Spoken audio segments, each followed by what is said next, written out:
Jeder hat seine Stärken. Mathematik gehört bei mir definitiv nicht dazu. Ich verstehe nichts von dem, was hier hinter mir zu sehen ist. Wir zeigen Ihnen jetzt Friedrich, wohnhaft im schönen Nordtulln und 10 Jahre alt. Friedrich studiert im 2. Semester Mathematik an der Uni Münster und ist ein wirklich hochbegabtes Kind. Bevor seine Familie ins Münsterland gezogen ist, hat er ein paar Jahre in den USA gelebt, wie sich das anhört allein schon.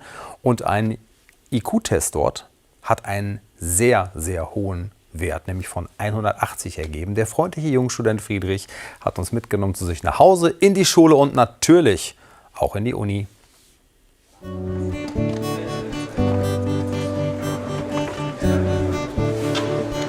Friedrich im Hörsaal M1, Fachbereich Mathematik. Ein Kind unter Studierenden, die meist doppelt so alt sind wie er.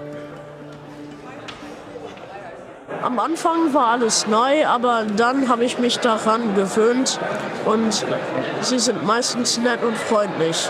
Manchmal fragen sie mich, wie es so geht und ja, ob ich die Klausur bestanden habe. Ja, sowas in der Art. Die Uni-Klausuren schreibt Friedrich selbstverständlich mit und er besteht sie. Mit 10 Jahren ist er der jüngste Student aller Zeiten an der Universität Münster. Heute sprechen wir über gleichmäßig Konvergenz.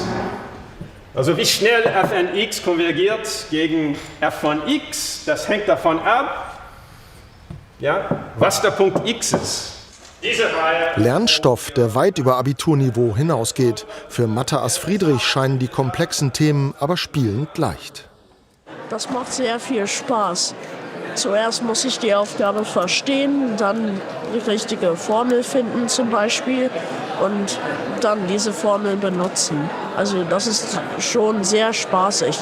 Es ist wie ein Puzzle, wenn du weißt, was ich meine.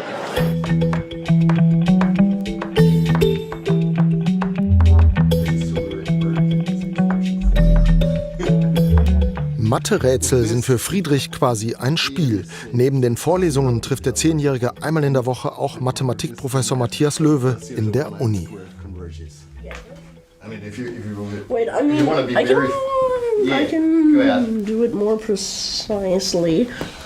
Sie sprechen Englisch, Friedrichs Muttersprache. Die ersten Jahre hat er mit seiner Familie in den USA gelebt. Mit dem Professor knackt er knifflige Rechenprobleme, Einzelförderung für den hochbegabten Jungmathematiker.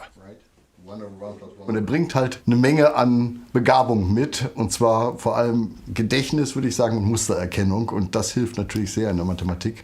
Und auf der anderen Seite hat er wirklich eine sehr kindliche Seite. Also wenn er mich fragt, was meine Lieblingszahl ist, zum Beispiel, das ist etwas, was ich unter Kollegen kaum bekommen habe, die Frage, was meine Lieblingszahl sei. Und das ist halt eine sehr, sehr spannende Kombination.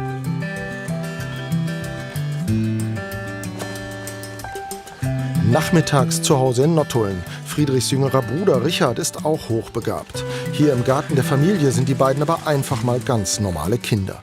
Bei Friedrich war den Eltern schon sehr früh aufgefallen, dass er besondere Talente hat. Der Junge konnte bereits mit 1,5 Jahren lesen.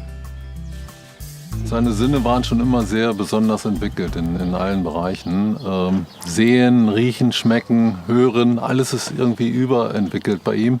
Was mir immer auch auffällt aus der Zeit, so knapp 3 Jahre konnte er die analoge Uhr verstehen. Nicht nur lesen und sagen, das ist die Zeit, sondern er verstand auch das Konzept dahinter. Zur Schule geht Friedrich im Gymnasium Schloss Buldern. Der 10-Jährige sitzt dort in verschiedenen Jahrgangsstufen, je nach Unterrichtsfach.